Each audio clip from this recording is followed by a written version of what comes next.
Prime-time local news, serving the Lakeland and Midwest regions.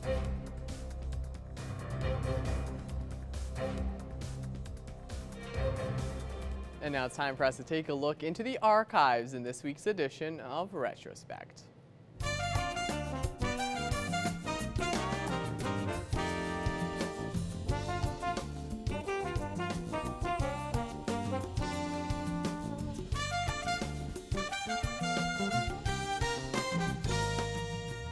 As we look back in time, we start in 1994 with students at Lloyd Comp learning about the jobs of the future.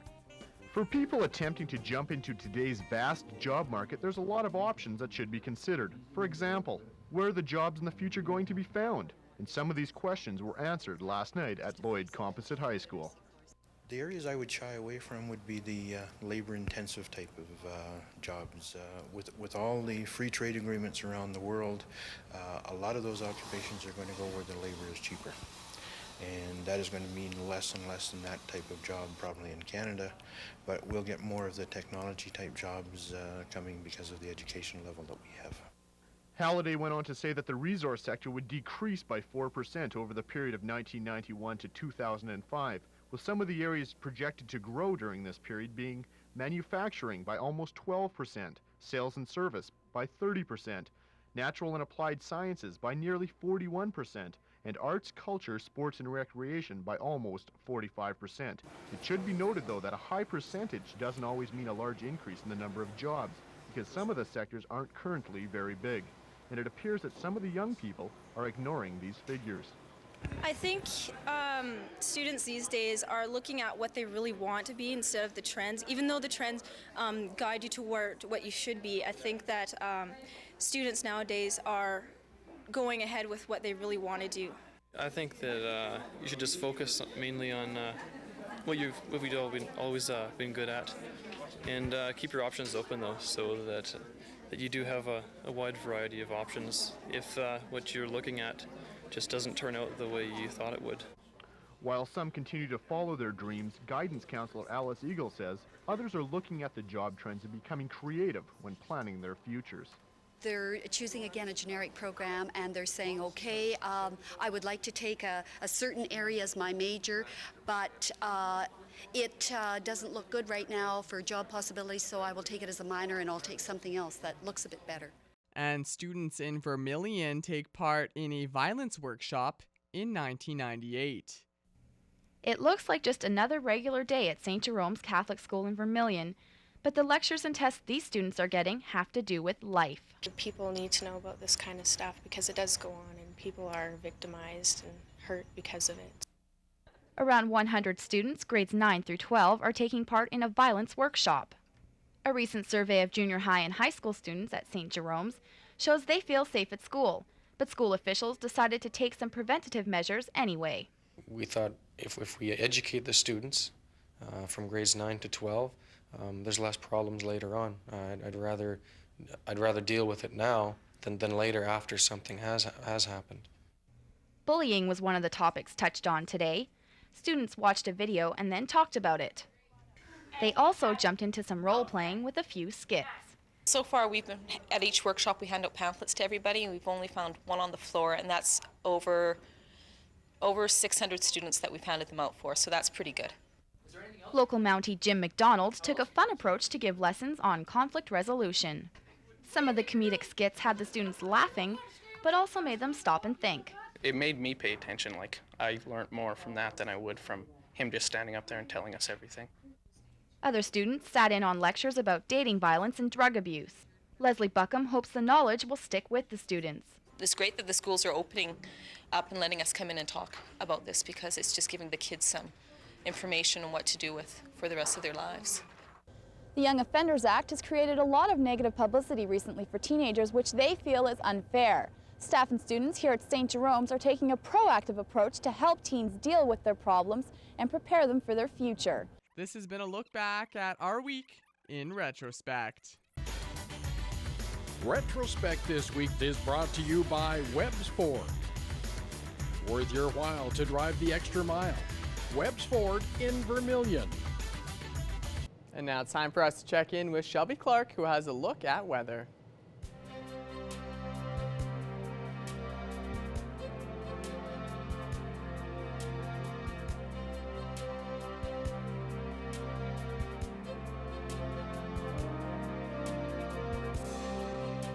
Thank you so much, Mr. Jace Mackey. Yes, now taking a first look at your weather forecast starting off this new week here in the border city. We are just sitting at -9, so looking at that single digit, we are starting off warm compared to what we were seeing last week for sure. Although if you stepped outside whatsoever, that sun feels very nice. You know, we are seeing a much sunnier day and it is warming up things a little bit, but with that wind chill around 30 kilometers an hour winds coming from the west end there, it is feeling closer to -20. So that wind is definitely feeling a lot cooler outside. So please make sure you are still layering up and whatnot and trying to stay warm out there, because with that wind chill, it does not feel as warm as -9. I will tell you that. Switching over to temperatures across the region for Alberta and Saskatchewan. On the Alberta side, all spots are seeing those single digits as well. Most are around -7 to -9 degrees. So definitely have warmed up quite a bit starting off this new week. -4 over in Edmonton, as Edmonton is seeing the warmest condition there with just -4 compared to the rest. So of course, Edmonton is looking quite warm compared. Switching over to our Saskatchewan side, they actually are matching with us with those conditions. Most around -7 to -8 degrees over on this end. Looking at those -9s just for us here in the border city, matching with Maidstone. And then we are looking at -6 up in Pearson, as Pearson is seeing slightly warmer. But, you know, not looking too bad, as I would say, as we are starting off this new week. North Battleford will be going down to a low of -20 for their evening low. So cooling down quite a bit for their evening low tonight, although they are just hitting that -20. With that wind chill probably feeling around -25, although we are seeing some slightly nicer conditions throughout the evenings this week than we have been seeing last week for sure with those extreme cold warnings. North Battleford will be looking at a daytime high of -11 tomorrow, so kind of cooling down to those double digits once again, although they will be seeing some more cloudier conditions. So expecting a gloomy day for North Battleford tomorrow, unfortunately. Cold Lake will be going down to low of -22, and with that wind chill probably feeling closer to that -30, just slightly closer to then, seeing around -25 mostly. And then they will be seeing a mixture, they will be seeing a little bit more cooler conditions tonight, seeing a little bit more cloudier skies throughout the evening. So cooling down slightly for Cold Lake as they head into tomorrow. They will be looking at -9 for their daytime highs, so that single digit, and expecting a mixture of some sun and clouds. So hopefully a little bit of sun peeking behind those clouds will warm it up. For us here in the border city, we'll be going out to low of -18, so definitely looking at a nicer temperature for our evening low temp tonight than what we were looking at last week. Although with that wind chill, if it's going to continue as how it is right now into our evening, we will be feeling around -25 tonight. So make sure, I guess, if you want to plug in those vehicles, just to be on the safe side. And then for our daytime high tomorrow, we will be looking at -11, although not expecting as much sun, unfortunately. We will be expecting some cloudier conditions for our day tomorrow. So make sure you are layering up and trying to stay warm out there once again for tomorrow, because although we are expecting a nicer temperature, it still might not feel as warm as we would like. And now ending off with a look at one of your weather photo submissions. If you would like to submit some nice weather photos to our Facebook page, I will use them on my weather segments. I'm just going to use one today. Thank you to the Classic Bev for this gorgeous shot. Absolutely love to see it. This one is of Bud Miller Park, I'm pretty sure. So absolutely nice. Thank you so much. And that's all I have for now. We'll have more coming up after the break.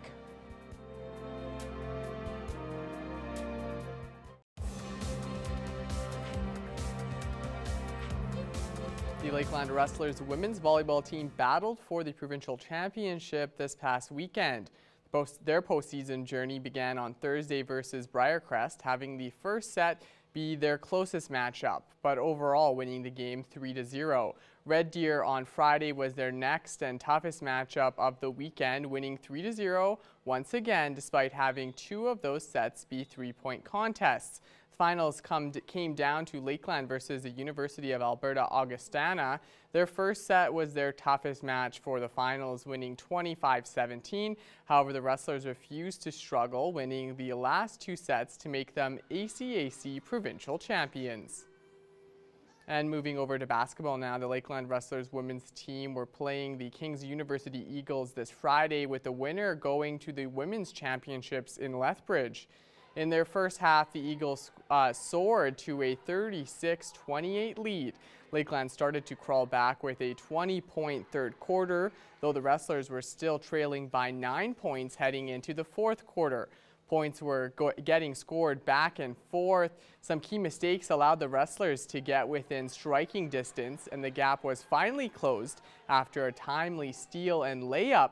The game was tied at 70 points apiece with just over 30 seconds left. However, the Eagles were able to score, and with little time left, the wrestlers were unable to tie it up again, resulting in a 70-75 loss. Head coach Chris King says the home atmosphere was key to the late push by his team.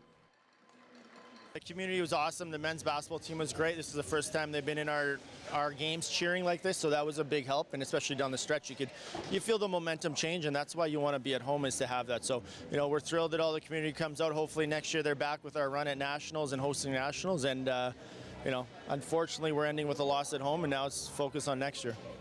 The men's basketball team will be playing in their championships that begin this Thursday at Ambrose University.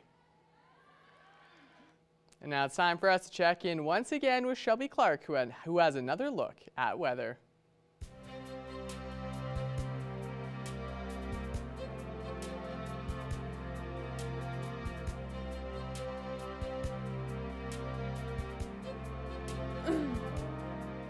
Thank you so much again there, Mr. Jace Mackey. Yes, now taking another extended look at your weather forecast. We will be starting off with our central zone of the provinces. On the Alberta side, we're looking at those single-digit temperatures just as we expected as we start off this new week. Although we are still seeing those minus points, but what can you expect here in February? A zero mark over in Jasper. So they are looking at the warmest condition compared to the rest at this point. Most spots are just seeing around -5 to -6 degrees. Looking at that -3 for Edson and Edmonton, and up in Athabasca and Cold Lake at -7 and -8. So some spots are getting closer to that -10 mark, while others are just seeing around -3. So definitely seeing a mixture of some temperatures on our Alberta side, although we are still seeing those single digits. Switching over to our Saskatchewan side, they are looking slightly cooler compared to our Alberta side for sure, while most spots are getting closer to that -10 area. -7 in Meadow Lake, while it is -8 for North Battleford and Prince Albert, and then we are looking at -9 for Saskatoon and Melfort, as they are just a degree under that -10 mark. So definitely looking a slightly cooler on our Saskatchewan side, although still seeing those single digits. Going over to our northern zone, we have cool down starting off this week, but not as cool as what we were looking at last week, as they were definitely looking past those -20s in all those areas last week. Now starting off for this week, we are seeing those double digits, although the coolest we are seeing is just around -15 degrees, so not looking too bad. -15 now in South End, while most spots are around -13 to -14 degrees. Looking at that -12 in Wollaston Lake, and then La Loche and Buffalo Narrows both at that -10 mark. So, usually expecting slightly cooler over on our Saskatchewan side in our northern zone, but for now definitely looking not too bad as we start off this new week. Switching back over to our Alberta side, they are looking slightly cooler compared to our central area in our northern zone for our Alberta side. Slave Lake is looking the warmest with that -9. The rest are seeing past those double digits.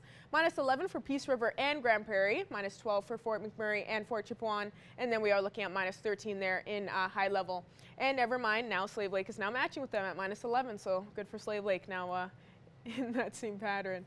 Going over to our southern zone now. They are looking, of course, slightly warmer compared to the rest that we just have been looking at in our central and our northern area. Well, Alberta side is seeing those single digits starting off the new week. Coordination, of course, is still continuing that the coolest trend there compared to the rest with -8, but not quite hitting those double digits, so still looking quite warm. -4, -5 degrees for Banff and Calgary, while it's -2 in Medicine Hat. Lethbridge is looking the warmest there with that 0 mark. And now as we end off with our Saskatchewan side in our southern zone, they are still seeing those single digits as well. They are matching more with our central area, while most are around -7 degrees at this point. -6 over in Estevan, while it's -8 over in Yorkton, and Kindersley is looking the coolest just at -9. So starting off this week, definitely warmer compared to last week for all these areas here, although we are seeing a pretty cool wind chill in all these spots as well. Looking at some overnight lows now as we head into that through our night tonight in our surrounding areas. Definitely looking at a lot warmer conditions is what we were looking at for our evening lows last week, as we obviously had that extreme cold warning in place in most areas in our surrounding area. For now, for tonight, as we start off this week heading into our Tuesday, most spots, probably the coolest, will be expecting a low of -22 for Bonnyville. Most will be expecting a low of -20 tonight, with Provost, Paradise Hill, and Meadow Lake. And Isla Cross will be expecting a low of -19. This is also without those wind chills, so with it, we'll probably be feeling around -25 in most of these spots tonight. So please make sure, just in case, if you need to, plug in those vehicles if need be, but it won't be as serious as last week, so you should be safe if you may forget, like I sometimes do. Looking at our hourly forecast for our Tuesday in the border city, we will be starting off quite cool tomorrow morning at -18. Daytime high -12, so we will kind of lead into mid-afternoon, slightly warmer, but then we will be cooling down to that -16 tomorrow evening. So expecting a cooler day tomorrow for sure, so please make sure to layer up and try to stay warm outside if you're going to be outside whatsoever. And ending off the look at our extended forecast tomorrow, as I was saying, -11 to -12 for a daytime high. Expecting a gloomier day tomorrow, unfortunately. But then we will be warming up for Wednesday and Thursday. Looking at that -10 Wednesday with a mixture of some sun and cloud. And look at that +2 Thursday. What a switch up. You got to love these fluctuating temperatures. It always keeps us on the edge of our seats. That's all I have for now. Our Jace Mackey will have news coming up for you after the break.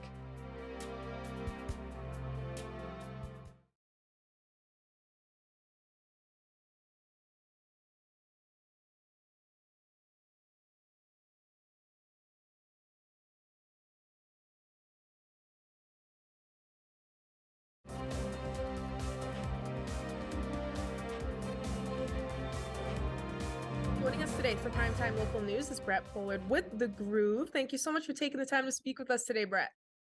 Thank you for having me. Of course, really glad to be able to have you on here. A new entertainment venue is coming to Lloydminster. Now, people were very excited about this online, of course, and this will bring in new entertainment on a weekly basis. So what's this all about? Can we kind of start off with that and explain what this will all be involved with this new venue? Yep, you betcha. So what we want to do is we want to cultivate the talent that we have here first and foremost to give them a place to play. And not only that, we want to bring in bands from out of town and just give Lloydminster kind of something that they've been wanting for a long time now and haven't had. Well, they have had it, but not to the extent that we want to do it with. So on Thursdays, we're planning on having open mic nights, okay? And then Fridays, live bands, and Saturdays, live bands. So just the 3 nights we're going to be open. And it's going to be a blast, because really it is. We're right beside Cheers, so we have great food in there. It's going to work great. I'm excited. Was there some inspiration that you had to start this up here in the border city, or why you felt this was needed here? I don't know about inspiration. The music in itself is inspiration for most of us. So just that there wasn't really a great big giant stage that was able to take local bands, especially. Like there's a few, like the Fourth Meridian. My hats go off to them. They're doing great over there. And I don't want to take anything away from any of the other venues in town. That's not the whole idea. The whole idea is to just bring a mix of different kinds of styles of music into town and let everybody enjoy it who wants to. Now, this new entertainment venue is showcasing, bands and artists, and it's giving people a chance to prove their talents, which is going to be really exciting. Now, this isn't sticking to one genre, correct? It's going to have a little bit of everything. Yeah, we don't really have the population to just have one genre for the venue. It has to kind of be everything. So, there's going to be metal bands, there's going to be rock bands, there's going to be country bands. I just talked with Jordan Pollard this morning, and we got her finalized for the 24th of March. I'm pretty excited about that. There's definitely all genres. So as far as, I'll have a Facebook page and a website all created. It's being done as we speak. So it's it'll be out there so everyone will know what kind of style. There's no wanting someone to show up to a metal show if they don't want to watch metal, so we got to make sure we let everybody know this. When will the opening be official for residents wanting to come and check this out? Well, our first night is March 10th, so it's coming up very quickly here. So that'll be a Friday night, and we have a band called FOA, or Fall Off Earth, I believe it is. a great hard rock band. They're coming in. I believe they have a song that we're going to push the goat to play. So, and yeah, and then from there she's just going to continue on. So I'll have a live band every time we're open. Like Saturday, we have another band coming in. It's a pop punk band out of Calgary. And then on the 17th, I have a blues band coming in. And yeah, no, we're going all out here. It'll be fun. That sounds really great. It's going to be coming up here. Time flies. And you'll probably be seeing lots of strong support from people here in the border city because, you know, people here love their entertainment. So I think that's going to be really great. Now, where can people find more information about this online? Website's just being created as we speak. I have a Facebook page. I haven't really promoted it yet. So it's so early in everything here, but March 10th is quickly approaching. So I'm going to want to get everything going ASAP. Otherwise, my phone call to my phone is going to be probably the only thing that you're going to be able to get to for about another couple days at least. Perfect, Brett. It was really nice speaking with you today and really excited to get some more information on this venue when it comes about. So make sure to keep us updated. And once again, thank you so much for joining us. Thank you very much for your time.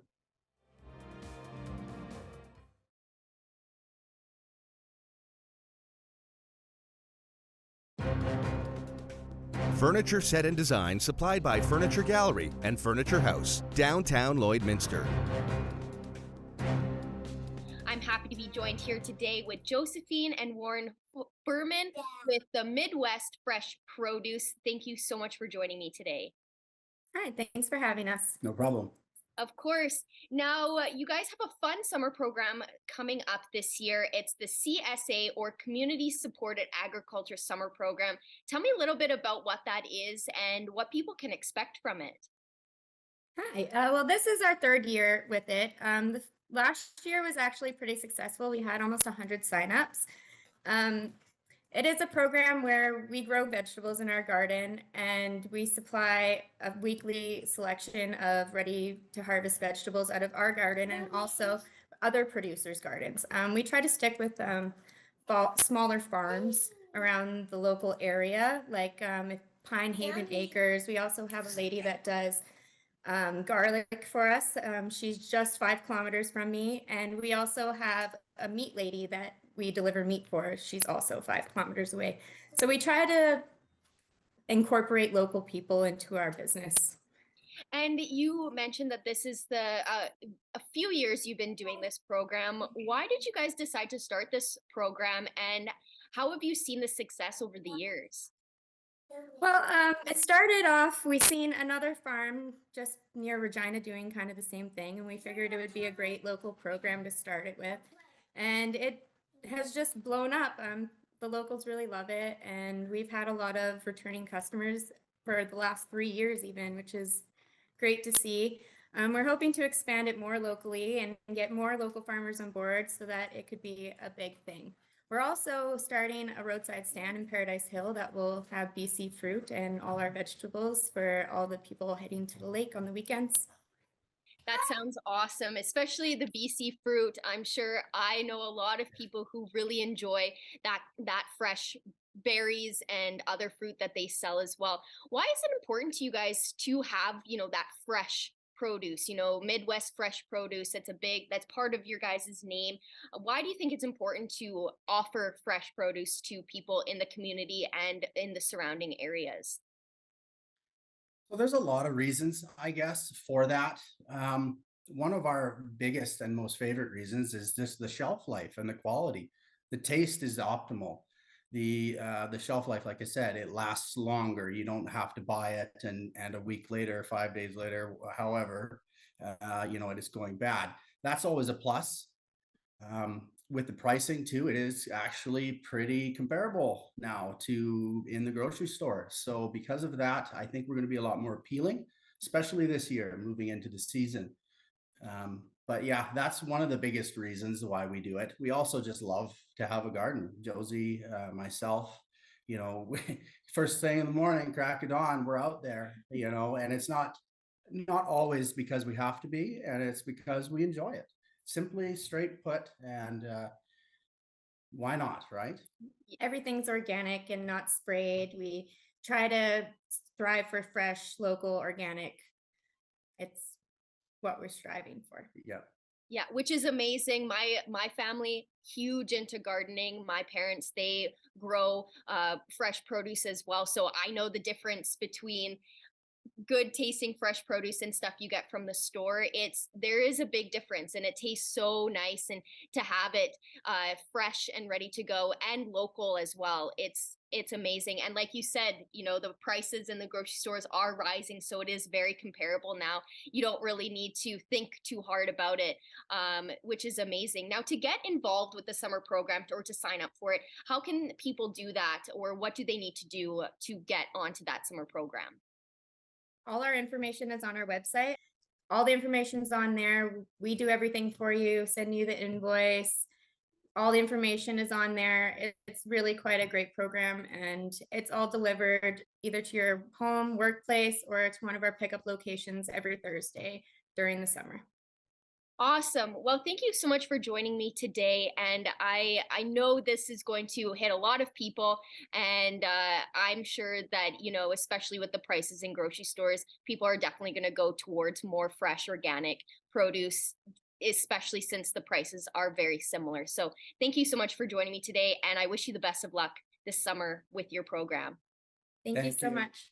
Have a great day. You too.